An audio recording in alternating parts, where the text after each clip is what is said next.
time, so we will start on time. First thing that you need to be aware of is our calendar of events. We were notified last week that this room is not available on November 5th because, it's a polling place. So there will be no meeting on that day, which gives you all the wonderful opportunity of signing up to work at a poll. So I have poll worker sign up things. It said here, there's 2 shifts from, half and half. Put down where you'd like to work and what times you think you can work. So, we're not asking everybody to be out there for 6-7 hours. And that's just for people who are gluttons for punishment. So, if you would like to work at a poll, because we're not going to be meeting on that day, please, I have sign-up sheets here, and I'll send those around. Last week, I was asked by numerous people for an update on Dr. Elizabeth Holzapfel, who's been one of our members for a long time. I'd like to preface this by saying, just 2 months ago, Lang and Elizabeth were out west hiking the Rockies. 2 months ago. Last Tuesday, a group of Elizabeth's dear friends, principals that she worked with in Cincinnati Public Schools, etc., actually had to do an intervention. She had given up hope. Since her surgery on her back, they basically had to stabilize her spine. She's been in bed. She gets to go to the bathroom. She gets to sit in a chair. Her quality of life was absolutely, and is, pretty horrible. And she had given up all hope. She wasn't taking pain meds, she wasn't going to radiation, she was just ready to die. So her friends went on over, they went with her to the doctor, and they sat down, and she finally agreed that she would fight. So now Elizabeth is fighting again. She's back on radiation. Keep this pointed at her. She's hoping to get down to Houston, to this cancer center, where hopefully they will be able to help her. The doctor made it very clear she didn't have treatment, she would be dead in 2 months. So, think about Elizabeth. It's tough. If anybody would like to maybe contribute for a basket of flowers, or send some cards to her, maybe I'll pick up a bunch of cards next week and we can fill those out and take them, drop them off. She really doesn't want visitors at this time, but the Cincinnati Federation of Teachers sent her a big bouquet of flowers, and she was just, that put a smile on her face. So, I mean, it's a tough thing. And for those of you who know Sister Monica Verloren, she's always been an advocate. She's always been everything around Cincinnati, around our schools. She's always been passionate about working with the Cincinnati Educational Justice Coalition. She is terminal, and she also does not want any visitors. Just want to make sure that she does not want any visitors, because she's getting close to the end, and she just wants to make sure that she has peace. Tough way to start off a meeting, but this is what we have to do. We can open up to announcements, but we have Andrea here from the Ohioans for Gun Safety, and she wanted to do just a 5-minute pull us together as to what she's doing and where she's going at this point. So, Andrea, I'm going to turn this over to you. Thank you, Katie. Thank you very much, everybody, for letting me come here and speak with you today. Start over. Thank you, Katie, and thank you, everybody, for letting me come here and speak with you today about Ohioans for Gun Safety. And if you haven't heard of us, I hope you have. We are a grassroots effort that is trying to bring common sense to Ohio's laws about background checks, and thereby start to address gun safety in our state. We are trying to simply close the current background check loophole, which allows all guns to be sold at gun shows, via private sales, and to be purchased without background checks. What we are trying to do is to circulate a petition that, if you haven't signed it, I have one with me today that I'd like to ask you to sign. I'll take it along with me when I leave. that is going to put this idea in front of the state legislature. We're collecting signatures through December, and then in the beginning of the legislative year in 2020, bring it before them. If the legislators do nothing or vote it down, we will present this and ask for signatures again and put it on the 2020 ballot. Things have changed a little bit since Dayton, so we're hoping that the legislature has changed a little bit and there is some momentum behind this idea, and we might get ahead with Ohioans for gun safety. As I said, it's a grassroots effort, and we're going all over the state of Ohio, not just Hamilton County. The reason I got involved is that I have a neighbor and very good old friend who was shot simply coming home from a party. Not late at night, hadn't been drinking, any of those things. He was targeted. A car came out in front of him when he was driving down a side street and stopped his forward momentum. And then two guys jumped out from the sidewalk and shot at his car. Fortunately, he survived. But what a survival it is. He was in a rehab unit in Louisville for more than a year. They told him he'd never walk again, but he persevered. And with a walker, and very haltingly, he walks. He was an Ohio citizen, a citizen of Hamilton County, who gave of himself, of his time, of his treasure, of his caring about all people and about the arts too. Pass a petition now? Okay. Do we all have pens? I can pass a pen with it too. You'll see on my petition, some people have already signed a couple pages because we've been going around to different groups like this, but just find a page and sign it if you would. Thank you for that in advance. Anyway, my friend can only work part-time. He can't participate in anything civic anymore. He used to be one of those go-to guys as an attorney. He was one of those go-to guys, particularly in the 2012 election, when we had a lot of harassments at polls of Democratic voters, and he was a go-to guy who we could call, and he would mobilize folks to go out and solve these problems for us. So he can't do any of those things now. He told me that just getting dressed in the morning, putting on his shoes and socks, takes him more than a half hour. And this is because of gun violence. So is there more we could do about preventing gun violence in our city, in our county, in our state? Of course. But this is something we're going to start with. And the reason we're starting with this, the reason I got involved, is that we have found is that 90% of Ohioans, and that includes about 88% of people who own guns, are in favor of closing the loopholes around background checks. So I want to thank you for letting me come and tell you my story and asking you to sign this petition. If you haven't already signed it, it's coming around starting at this table. I'll be here for another 10 or 15 minutes or so. I don't want to take up too much of your meeting time, but to ask you to sign this petition if you have not already. If you have questions, I'll be here, but you can also go on the website, ohioansforgunsafety.com, and they have plenty of information on there, and you can also sign up to be a helper or also to send around these petitions as well. Not today, sorry. Sorry, but thank you very much. Any other questions right now? Yes, Hamilton County. If you live in another county, anybody here from another county? We have other petitions that you can access. Okay, so right now everybody's Hamilton County. That's great. Thank you all very much. Thank you. Other announcements? Now, I'll be going to the meetings for Tracy Hunter Monday at 6:30, Reverend Lynch's church in Roselawn.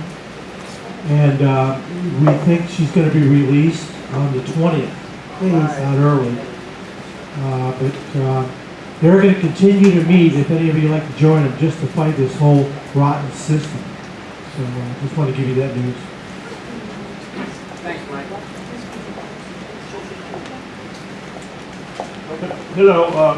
I'm John Mankin. If you remember, a couple of weeks ago, I came and I asked for your support. I'm running for Close. I'm running for Hamilton County's Soil and Water Conservation District Board of Directors. And many of you at that time signed a request for a ballot. So I want to make you aware that the ballot should be coming to you in the mail very soon. Just remember my name. There'll be 3 names on it. Remember my name, and you can give me a vote for that. Also, I'm going to pass out that the Sierra Club recently has endorsed me on their site, and I have the endorsement here. And have there been some here that did not have a chance to sign a request for a ballot? Everybody signed one? Well, if there are a few afterwards, we can... yeah, it's not the November election, it's a special election in October. Okay, so remember, look for your ballots. They'll be there soon, probably next week or so. And John Mangan, and notice the same from the Sierra Club. Thank you for your interest and attention. Thank you. Right back. I guess everybody knows about the march for housing tomorrow. Can you? Is this better? Yes. Okay. We will meet, if you can, if you're available early, we can meet at 3 o'clock at Laurel Park on Ezra Charles. But if you can't get there that soon, you can meet, well, you could meet us at that park at 4 o'clock when we will start marching towards City Hall. And, or, I think people can join us at 5:30 at City Council, where we will attempt to meet with people. We have, of course, a tremendous problem of affordable housing. I have a few notices of these details if anybody wants them. Give them to Peter. But it is tomorrow. Oh, yeah, well, you don't need it. Okay, I just wanted to say, to see Ann Froelich to sign her petition. She has a competition going on with somebody. For Jennifer Brunner, who is running for a Supreme Court judge. You have to be a Democrat.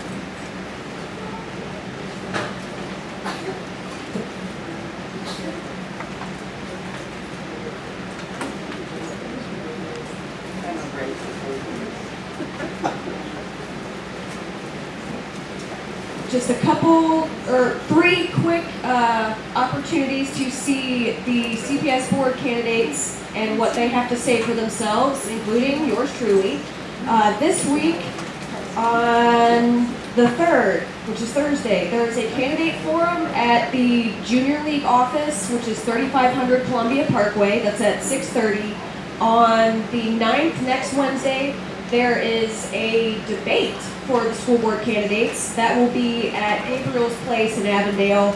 And on the 16th, the Westside Democratic Club is having school board night. So all of our CPS board candidates, and we've invited school board candidates from other districts on the west side. I will get this information to Peter to put in the newsletter. We want you voting for Marlena. October 14th is the NAACP, Cincinnati Educational Justice Coalition Forum out on Reading Road. What is the name of that place? Sue, what's the name of the place that the NAACP meets? Right by Langdon Farm. Community Action Agency. That will be on the 14th of October, and that will be a school board forum. I'll get back to you on that. Give it to Peter. Give it to Peter. Hi, this is just really quick, everyone.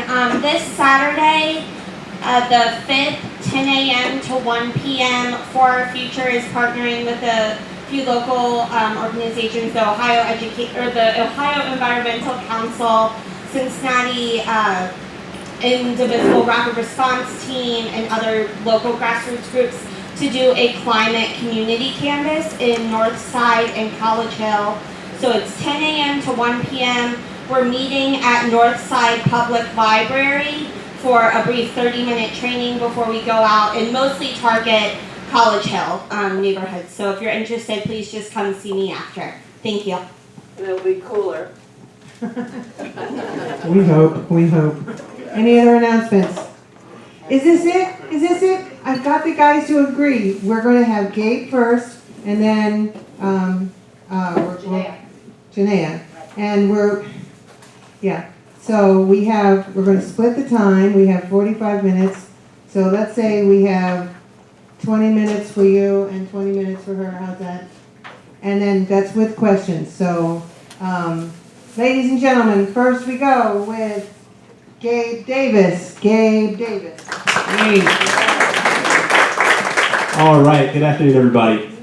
So my name is Gabe Davis, and I'm running for Hamilton County Prosecutor because it is time for a new generation of leadership to step up and transform a broken justice system. Yes. For far too long, our courthouse and our politics have been dominated by the same old players playing the same old game with the same old playbook. Folks, we are not winning with that approach. With bullets flying in our streets, with jails that are overcrowded, with trust in our system on the decline, our children are not winning. For too long, the house of justice in this town has been built on shaky ground. And atop that structure, atop that house of cards, sits Joe Dieters. Well, I've got news for the status quo. I'm here to bring the house of cards down and to build something new.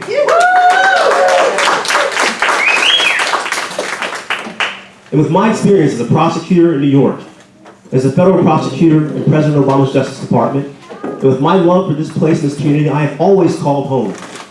And with my bold new vision for progressive change, I can get the job done, we can do it together, we can build something new together. And I've been a prosecutor for virtually my entire career. I've handled cases in some of the toughest courtrooms in this country. I had the privilege to attend some of the finest schools in America and to be educated and to compete with some of the brightest minds in this country. But before all of that, my story began right here in Cincinnati, Hamilton County, a place I've always called home. I grew up in Kennedy Heights. My dad was a police officer. He served the city of Cincinnati for 16 years patrolling and defending these streets, putting his life on the line every time he stepped out of that police car. My mom manages a Head Start program over in Bond Hill today. And I remember being a young boy, my dad was a police officer, and I'll tell you, we had some terrifying nights because as a young 8-year-old, 6-year-old, 5-year-old boy, I would go to bed not knowing whether or not my dad was going to come home. And it was a relief to me when I go downstairs in the morning and I see those black police shoes by the front door. And to me that was a sign that everything was all right because Dad was home upstairs. He was asleep, safe and sound. And my father was home. Well, that's what it was like being a son of a police officer in Cincinnati, and that legacy of service and sacrifice is a part of my legacy. But I'm also here today because I was inspired at a young age by the civil rights movement. When I was 8 years old, my parents took me to my grandmother's house over in Madisonville, and they sat me down with some cousins and siblings, and they made me watch a 3-hour miniseries on Thurgood Marshall and the Brown versus Board of Education decision. And I've got to tell you, as an 8-year-old boy, there are a lot of things I'd rather be doing with that 3 hours other than watching a miniseries on Thurgood Marshall.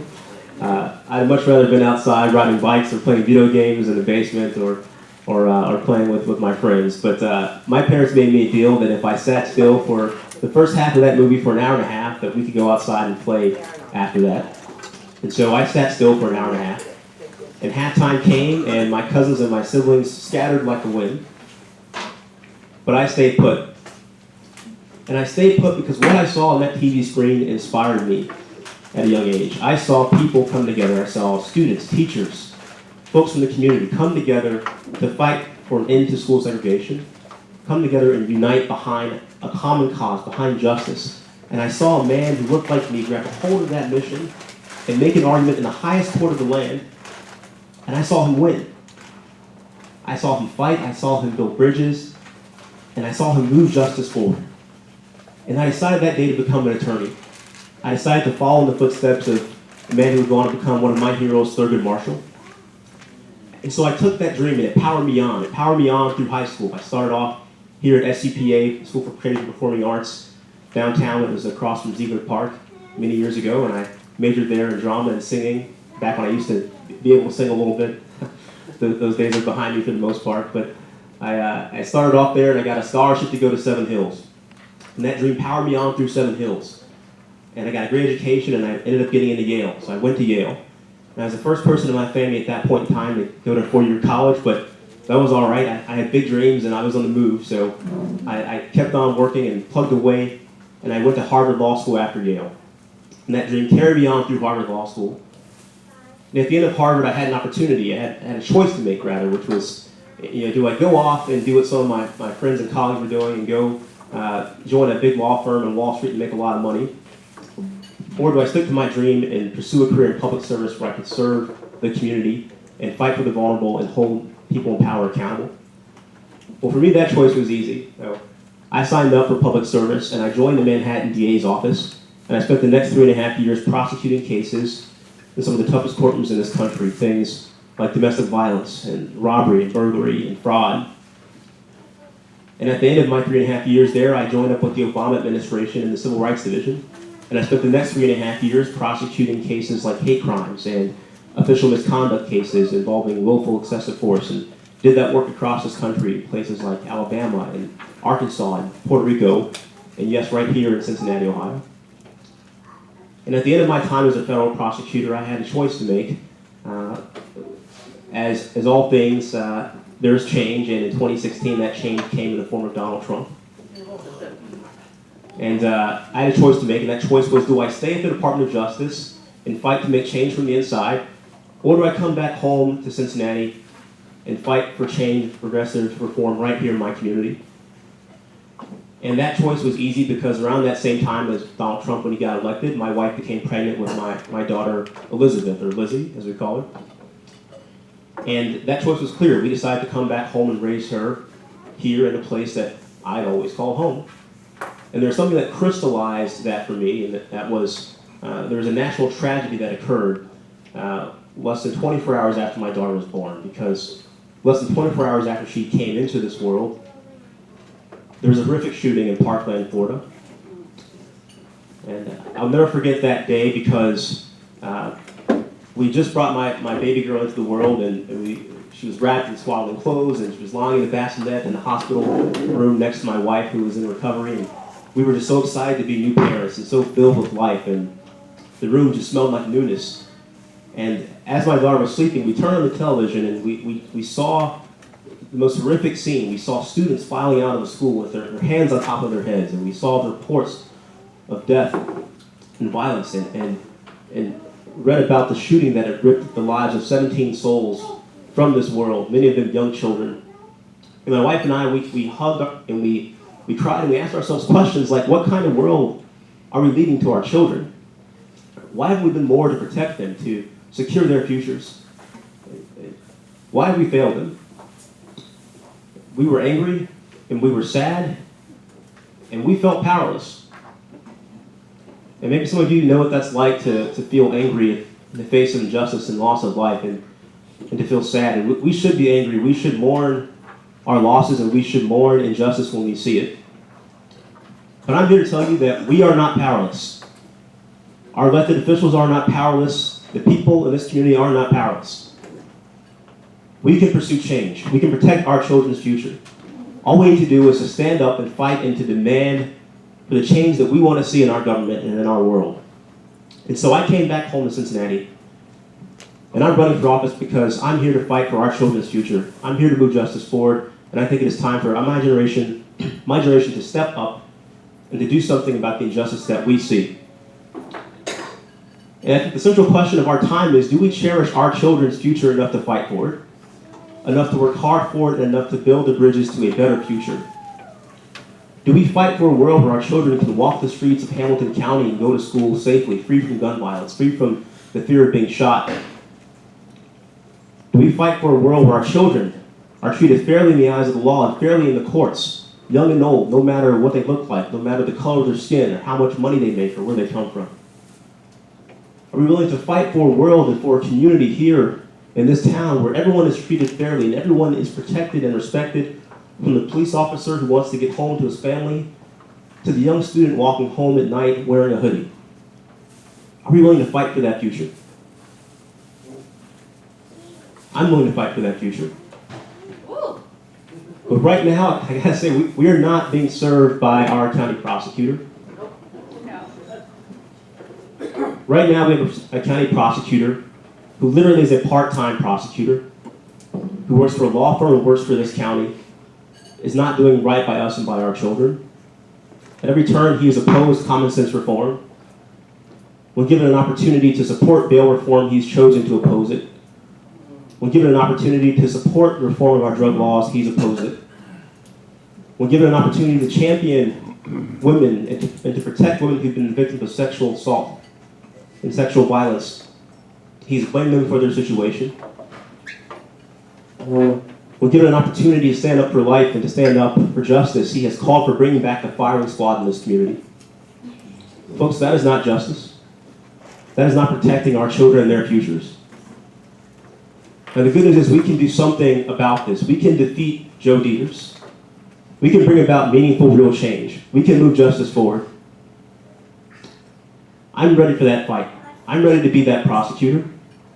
But I can't do it alone. I need all of you to join with me in taking on this challenge and in making this Joe Dieters' last term as prosecutor in Hamilton County.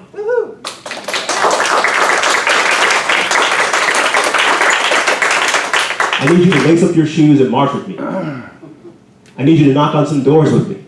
I need you to canvass with me. If you can't do that, I need you to make some phone calls with me. I need you to open up your wallets. I need you to make a contribution to help me fight back against a broken system that seeks to protect the status quo at all costs. And above all, I need you to vote. And I need you to register 5 other people, 10 other people, and take them to go vote. And I need you to remember this and hear this loud and clear. That is our courthouse. That is our prosecutor's office. It belongs to the people. Let's move justice forward. Let's go take it together. My name is Gabe Davis. I'm a Rutherford County prosecutor. Join me.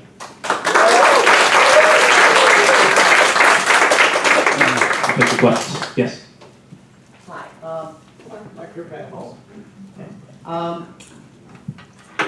Could you explain to us what kind of bail reform you're for? And I remember seeing Joe Dieters opining in the Inquirer that we are already doing all that stuff. I didn't believe him, and I'd like you to tell me what the real truth is about bail reform and his position. Yeah, that's a great question. So, Joe Dieters and I had dueling op-eds about this issue of bail reform a few months back, and some of you may know that the city's taken some steps toward reforming our bail system. What they've done is said that the prosecutors who handle cases here can no longer recommend bail for folks who have been arrested for low-level, nonviolent offenses, but they have to recommend that the judge release those folks on their own recognizance. And ultimately, it's up to the judge to make the determination as to whether to release someone or set bail, but the prosecutor has an influential voice in that process. And in my experience at the New York DA's office there, the judges defer a great amount to the prosecutors on the issue of bail. I think it's the same here in this county. It is imperative, I think, that we have a prosecutor who's willing to say that until we have a change in our legislative laws or our Constitution to change how we do bail, we should at the very least start by saying that we are not going to seek bail for people who've been arrested for low-level, nonviolent offenses. We're going to ask for release on your own recognizance and do what the city of Cincinnati has done and bring that into some parity so that people are treated fairly, but also it would begin to move the ball toward a system where we no longer rely on cash bail. I think in the long run we have to move away from cash bail entirely. I think it's a broken system. I think certainly there are people who we don't want to be out in the streets who are dangerous to society, people who've been arrested for violent things. We got to have those people be kept in, and we can ask the judge to hold them in unless there's clear and convincing evidence that they're not going to pose a danger to society. We got to move toward a system like that where the choice is more of a binary choice. But, while we have the current system and as we're pushing toward that, we certainly should not be asking for bail for people who are arrested on low-level nonviolent offenses. And Joe Dieters says that right now there's not a problem with bail in this county, that things are just fine. That's not what I'm hearing from defense attorneys. What I'm hearing is that people are being held in for as little as $100, and for some people that may not be a lot of money. Some people, if that were me or some of my friends, $100, if you have to post that to get out, you can do that. But for a lot of folks, that's an awful lot of money. And for a lot of Americans, if they don't have $50, let alone $100 of disposable income. And keep in mind, these are folks who have not been yet convicted of a crime. These are people who have just been accused. And so it's imperative that we not tie someone's incarceration status to their income and that we not penalize people for being poor, that we allow them an opportunity to fight their case from the outside. And if, at the end of the day, if we're going to have a conviction, then let that conviction be a part of a process that plays out. But let's not adjudicate someone guilty before they're proven so and lock them up based on their income status. So certainly I would do what the city of Cincinnati's done countywide. I build on that and fight for a system where cash bail is not the way we handle pretrial detention in this county. I want to thank you so much for running. I'm so encouraged to see wonderful young people like you stepping up. We've had, Carrie Bloom and other people come through here, and it really inspires me. Thank you so much. With a Harvard Law School, you're like David Singleton. You could be doing lots of other things. Thank you. The group that I mentioned about Reverend Lynch's group on Monday night are boycotting UDF because they're major supporters for Dieters. And I thought I'd just mention that. And I wonder what you've been doing since you came back home. Yeah, so I spent the last year and a couple months working downtown in the law firm Frost Brown Todd. And so I do general business litigation there, contract disputes mostly, although we do handle some criminal matters also, just through my work there at the law firm. And a few folks realize, but the county prosecutor also handles civil matters as well for the county. So you are the general counsel for the county government, and you defend county officials in civil litigation, and you also have the ability to launch affirmative civil litigation as well. So I think my experience working here on behalf of clients in the civil arena will serve the people of this community well. But that's what I've been doing with my day job, and certainly have been raising my daughter in Pleasant Ridge where we live as well. So. Hi. Thanks for running. I think we desperately need to get rid of Joe Dieters. In light of the work done by the Innocence Projects around the country and the work done by Brian Stevenson in Montgomery, Alabama, what's your position on the death penalty? Yeah, I think the death penalty is bad policy, plain and simple. Research has shown that it is not a deterrent. It does not deter crime. It is also the case that it's expensive for the people who pay taxes. The cases get litigated. Certainly that has costs, but also there are other costs associated with it. So that's another reason. But to me, the biggest reason is that we know that in the past that we have not always gotten it right. That there are times when the wrongful are convicted of capital offenses. That's happened far too often in this country. It's also happened in ways that are discriminatory. And so for me, the possibility and the prospect of getting it wrong is too high a price to pay. And I have a young daughter. I certainly empathize with people who have had relatives that have been victims of crime. And if someone were to harm my daughter in the most unspeakable manner, I'd be out for blood, and I probably would want to wipe them off the face of the earth myself. But we can't set policy in this county or in this country according to what a grieving father might want to do. We have to look at all the factors, look at the greater good, and I just think the death penalty is just bad policy for all the reasons I've stated, so it's not something that I would support as a prosecutor. Related to your last point, I wanted to know if you could, sorry, I should talk a little clearer. I wanted to know if you could talk about your stance on victims' rights amendments, as if, Ohio might bring that up. There's been many coming up across the country that are unconstitutional under Marcy's law, and I wanted to know what your stance is on that. And then, separately, I wanted to know if you could talk about how you plan to use prosecutorial discretion from a kind of top-down approach, because we know that prosecutors can't use discretion if their bosses aren't letting them, and how you plan to use that to fight, unconscious bias like you brought up, and fight against other criminal justice reform efforts. Yeah, so I think it's very important to have robust victims' rights laws. I know that as a federal prosecutor, victims had to have a say, or they had to be given the opportunity to speak up at things like sentencings and charging decisions, and they had to be able to talk to the court and to let the federal judge hear from them before decisions were made. I think that's very important. I think that we can't have a situation where we ignore the voice of victims. And certainly, as a prosecutor, you're not representing the victim per se, you're representing the state of Ohio or the government, and so you have a broader set of concerns that are at play. But victims have a voice that has to be heard, has to be respected at every stage of the process. And there should be laws in place that require prosecutors to take that into account, and also that require the judges to listen to what victims want before making key decisions. And we ignore victims, we get distrust in the system, and people don't feel as though they have justice. And I'll just, just briefly here, folks may be aware, but there's a case right now in this county with a rape survivor who Joe Dieters has insulted in the most just unspeakable ways imaginable by calling into question whether she created her conditions and her situation by bringing alcohol to a party where she was sexually assaulted after the fact. And he, said that she shouldn't have brought alcohol to the party and shouldn't have been hanging out with the client who was accused of assaulting her. That kind of victim blaming is it's beyond the pale. Not only that, but absolutely, it's horrible. And not only that, but he had her case, sent up to Warren County without consulting her, without any input from her.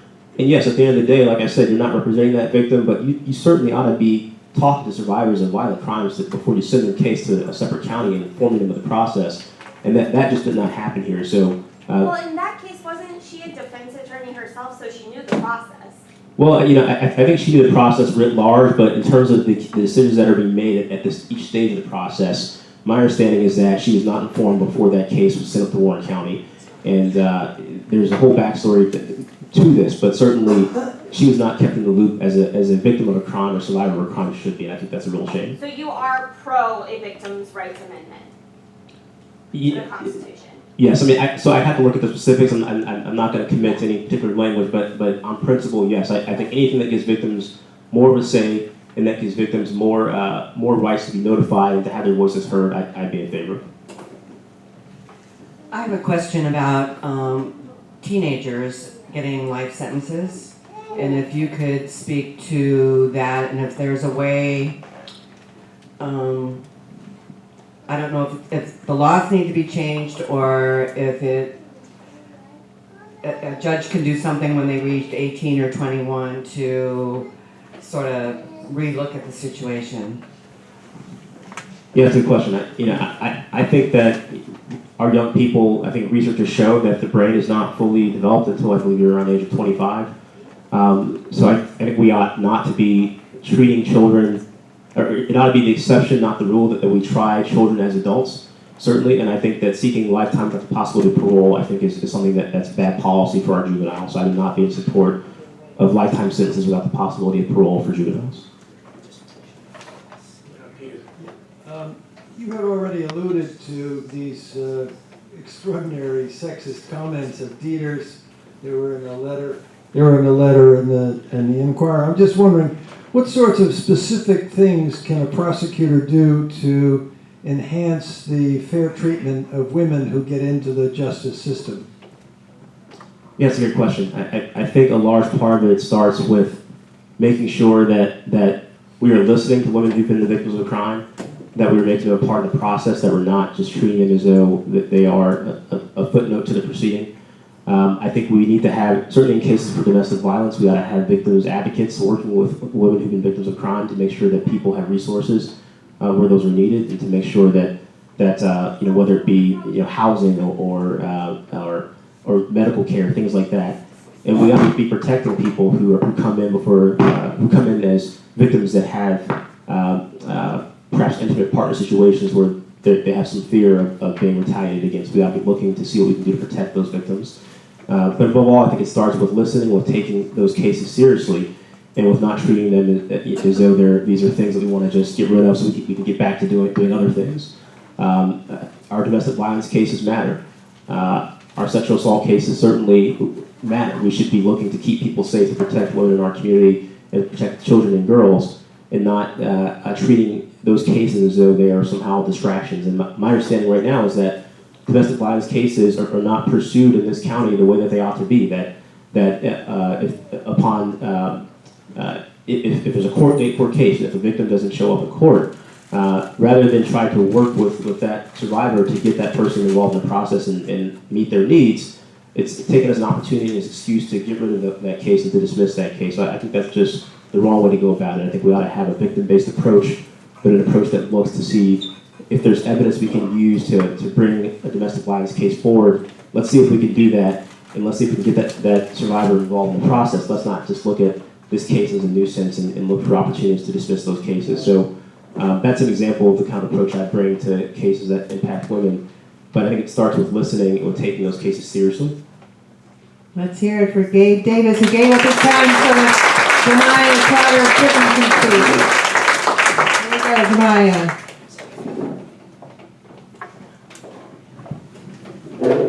Good afternoon. Thank you for having me today. So my name is Janaya Trotter. My name is Janaya Trotter Britton, and I am running for Municipal Court District 1. It is the seat that Judge Rucker held. He recently retired, and after his retirement, he retired in enough time that it will go on the ballot November 5th, and that DeWine will not have the opportunity to appoint someone for 4 years. So, yes, give it up for timely resignations. I got into the legal profession when I was young. My uncle is an attorney, and after school, my mom worked 2 jobs, and she was also going to school. So my daycare was my uncle's law office after school, and he worked with Judge Isaiah Gaines at the time, or worked for him at the time.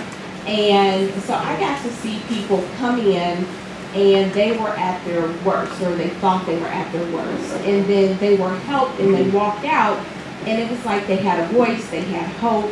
And as a child, seeing this, it empowers you to believe that you can help someone and that you can change someone's life. And so for me, that's what got me interested into the law, and I continue to follow at his footsteps and be nosy and see everything he was doing. And so I started my career out as a prosecutor in the City of Cincinnati Prosecutor's Office. I left the city and went into private practice, and I won't say ended my career, but I just took a leave from my career at this point as a civil rights attorney with the firm of Gerhard Stein Branch. And so that's kind of my path to where I've been. Being an active litigator, you get to see the miscarriages of justice in the system. And not only from, the prosecutor's office perspective of miscarriages of justice, but from the bench. And there should never be a time when you are talking to your client about the merits of their case, and you tell them, I'm sorry, the merits don't matter. The judge who you get matters. And there are a lot of defense attorneys who sit down and talk to their client and say, no matter how good you think you have it, this is a risk.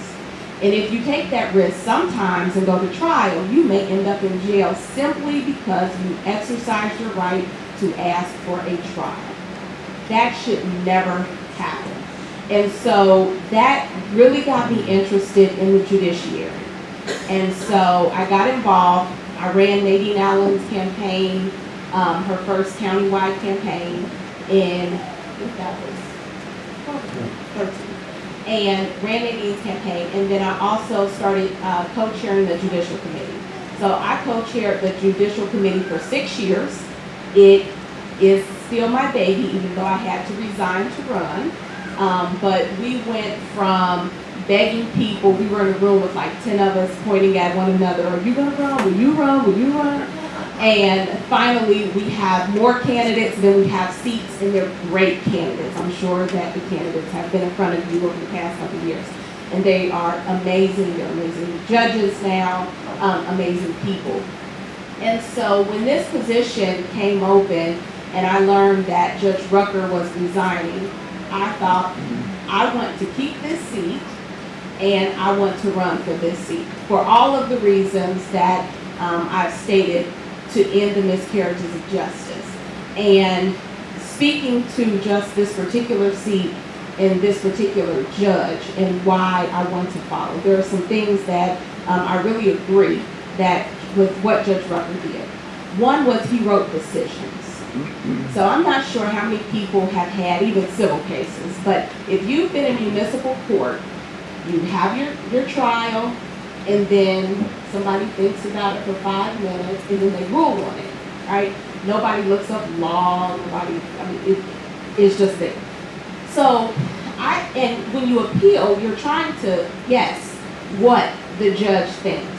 And if you ask for findings of fact and say, well, what made you come to this conclusion? You may or may not get it in time for your appeal.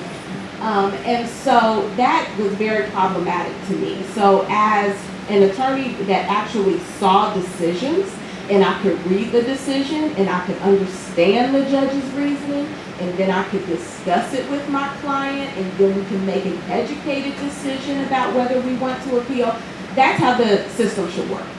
And that's not how it's always done. So that's one thing that I want to continue that Judge Rucker did. The other is just like respect, period. A lot of times, even as attorneys, you're disrespecting the system. But litigants, defendants who come into the courtroom are completely disrespected. And yes, they may have done something, against the law, bad, what have you. But you still deserve to be treated like a person. And that does not always happen in our courtrooms. And so I'm very excited to run for this seat.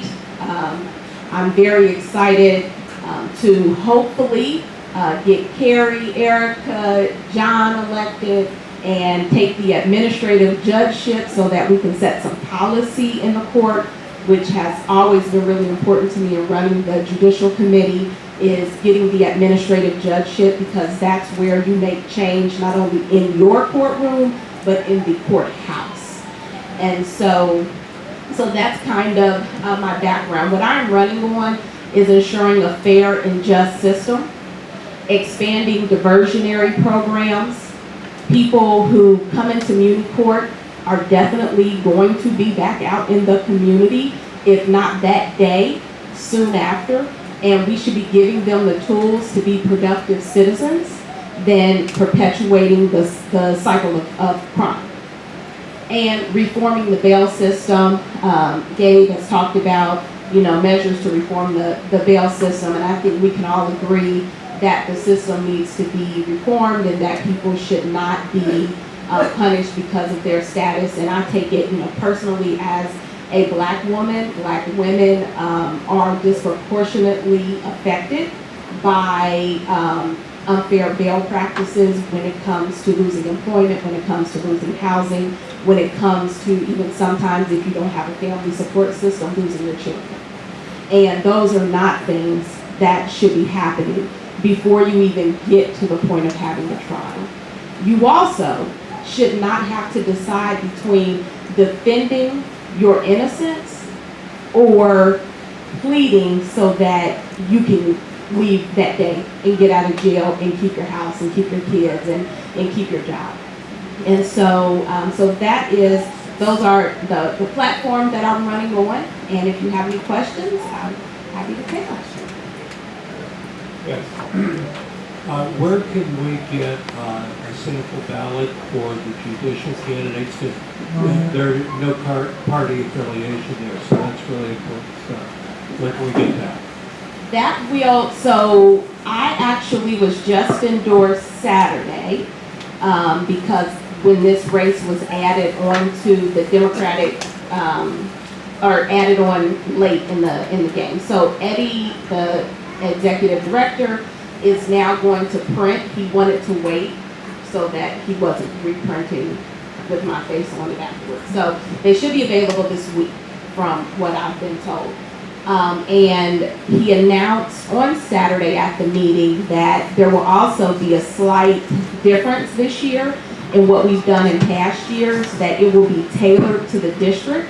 So instead of getting, a picture of 8 people on it and you having to decide what district you're in, it'll be tailored to your district. There will be people at the polls passing them out, but they will be available at the party this week, from what I understand. That's great. Is there anything right about our criminal justice system? It seems like it's clearly racist, clearly expensive. Justice costs money. you know, I appreciate you guys wanting to work in this system, because it's like, what's right about it? What foundation is there in it to give you something to build on? That's a good one. That's a great one. So I'm sure there are good things. I can't think right now. And I will say this, you know, on a personal note, there was a case where Dieters had, there was a drug deal with some kids, and they tried to gyp the drug dealer, and he shot one of them, and he went to jail, but the other ones didn't, and it was, you know, just, it was clearly, to me, racist. It was something that if it was all black people involved, everybody would be in jail. And so I remember like having this argument, and I was talking in the car. I had done a radio interview about it, and I like literally outside of the courtroom. If you notice, like have you ever noticed the words justice and all of that on top of the courthouse? And I like sat in my car and cried, because one, I have a lot of student loans, and I'm like, did I really amass these student loans for this? But I think seeing and working in the system and seeing its flaws gives, I know me, and I'm sure probably Gabe, the something to wake up for every day. Even civil rights law, when I practice civil rights, you know, the cards are stacked against us in the federal courts right now with all of the Trump-appointed judges. And so when I was practicing, you know, depending on who the judge was, you never know what you're going to get. So, like I said, I'm sure there are good things, and there are definitely good judges, but the system as a whole does not work. But I think when we put people in the positions that need to be filled to make the entire system work, we can move outside of me telling the client, if you get this judge, you're going to get a fair shake. If you get this judge, you're not. And if we replace all the judges with the good judges, all the prosecutors with prosecutors who do not just seek to win and have conviction rates, but seek actual justice, and we properly fund the public defender's office so that their clients have equal representation. And you know, we have some amazing public defenders here, but they are so overworked, and they don't have the budget and the resources that other people have, or that other divisions have. So I think when we plug all of those places, we can have the system that works properly, but it's going to take a lot of work. It's going to take a lot of voting to get there. Short answer, not right now. Again, thank you for running. It's so inspiring. Who's your opponent? I don't give our opponents names. No. My opponent is Elisa Murphy, who is a black woman who is a Republican who is not telling people that she's a Republican, and so she's going into different neighborhoods, and people are assuming or will say she's a Democrat, and she doesn't correct them. But that's my opponent. And she is an incumbent now. She was an incumbent. Judge Rucker retired at 4. She was an incumbent at like 6 that same day because DeWine appointed her. Are you? We're going to have a microphone duel, I think. we can go ahead. So, just for my own edification, you are part of the Hamilton County Democratic Party's executive committee. I'm not now. Okay. So when I, as a judicial candidate, you remove yourself pretty much from politics. That was one of the very difficult things for me in this decision. So as soon the day that I decided that I was running, I sent an email to Board of Elections and resigned my precinct executive position, to the executive committee, resigned my position on the executive committee, and then to Eddie on the judicial committee, and resigned the judicial committee, and a temporary chair was appointed for 2019 to do the endorsement interviews that I went through. So if I can ask, who would you like to see be your replacement on the judicial committee? Oh, on the judicial committee itself? If you feel comfortable sharing. No, there are some people who have been very involved. All of our committees pretty much over the years have had one black person and one white person on it, different perspectives. And so David Sturkey and Mariana Bettman are two people who have done amazing work. They help fundraise, they understand running campaigns, and they have experience like actively working in the system. And so for me, when I ran the judicial committee, it was about winning seats, period. And so we chose the best candidates. Some people didn't like it. It wasn't friend, buddy. And I think those two individuals have the personality that they can stand up to other people and say, no, this is the best candidate. And we're going to have some primaries, and we need people who know how to run campaigns, period. You mentioned before that there are quite a few judges that are unfair, and their defense attorneys tell them, you're going to get a fair shake with this judge and not with this judge. Would you be comfortable telling us who are the judges that people don't get fair shakes with? I would not, because we're being recorded, and I don't want to end up in front of the disciplinary committee for talking bad about judges. But I will talk about something that is a fact, that there's a decision on it. And so, you all know Carrie Bloom is running. She's running against Judge Russell. And at one point in time, there was a defendant who wanted a trial. Judge Russell told the individual on the record that if they went through with the trial, that she would max them out. So she pled instead because she did not want to go to jail. She could either leave that day or she could be maxed out.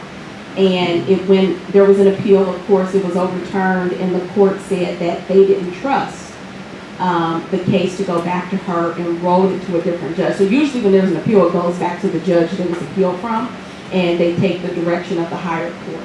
But the court said that. So I'm not going to call her a bad judge. That was a decision that I did not like, and I don't think any defendant should be put in. Hi, I wanted to know if, especially coming from civil rights, if you could talk about your stance on balancing judicial restraint with some judicial activism, or what your thoughts are on your approach. You guys really want me to be in front of this disciplinary? No. I do think that we as judges, judiciary candidates, have a duty to follow the law. I do think, though, that it's open to interpretation, and that's what the judiciary is for. If not, we wouldn't need the judiciary, we would just have the legislative branch and be done with it. And so, as far as when we go even constitutional based, the Constitution, it evolves. I mean, it really does. I wouldn't be deciding primarily constitutional issues except for like motions to suppress and things like that. But it evolves with the times. And I think, has it been amended 27 times? And so to me, that shows that it's not a perfect document. And so we have to evolve, but I'm very much, supportive of people's personal rights. And even though as a judicial candidate, we can't give our opinions, my record is out there of, my firm and civil rights firm and, the Obergefell case, and my firm represents Planned Parenthood. So, I think enough is out there about me that people can know my stance without me, actually giving a stance that I'm not permitted to do. You touched just barely on the type of prosecuting attorney and suggested that they should be unbiased in the process. Is there any inclination to change the title for starters to DA or something that is neutral, as opposed to having right in the title, I'm out to get you in jail. I mean, that's the implication of the title. I think that's a Gabe question. Sure. I mean, when I was a prosecutor in Manhattan, we were called assistant DAs. They were not prosecuting attorneys. So I'd be in favor of a change like that. Sure. And that, yeah, the mission is to do justice, not get convictions. One or two more. I know this is not absolutely relevant, but were you thrilled when Tara Patterson got out of jail? I was, because at the time I was on the board of the Ohio Justice and Policy Center. Okay. So I was very thrilled with the work that OJPC did and how hard everyone, especially David, fought and committed, and how committed she was to her own cause and helping to raise money over the years for even other people. I mean, she is just amazing. Oh, she is. But what about Michelle Morales, who is still in jail for a similar so-called crime that she did not commit, a young black woman? So I have actually talked to her family, and we talked as a part of OJPC. And I am not as kind of in the weeds in the Morales case. But it is very similar to Tyra's, where she was on scene and not actually did the actual crime or known to have been involved in it. And so I'm hoping that, I know that her mother is working with and has been in touch with OJPC. So I'm hoping that we can get some of those same results. If it's not even through the process Tyra went through, OJPC has started what's called kind of like a guilty project, where they petition courts around Ohio to let people out based on their threat level. And they've had some success with it. And so hopefully there are some, some different routes that one can go through and that Ms. Morales can go through. There's been some changes, parole board, so hopefully the administration of justice, even on the back end, will improve. You might remember her, Michelle. She was living in an apartment, I forget exactly what neighborhood.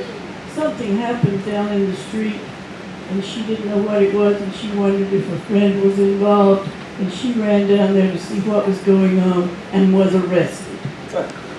Was arrested for nothing. She's been in jail for 10 or 12 years or more now. She may never get out. She was very young at the time. Yes. That's racism. Any more questions? We have some awfully good people here, folks. Yeah. Thank you. Thank you so much for coming. You have been wonderful people for us. So next week we have some good people, and we are. Nikki Foster. Nikki Foster is next week. And we're still having people relevant for what's going on. Come on back. We have good folks, good food. Come back. Love you. Bye-bye.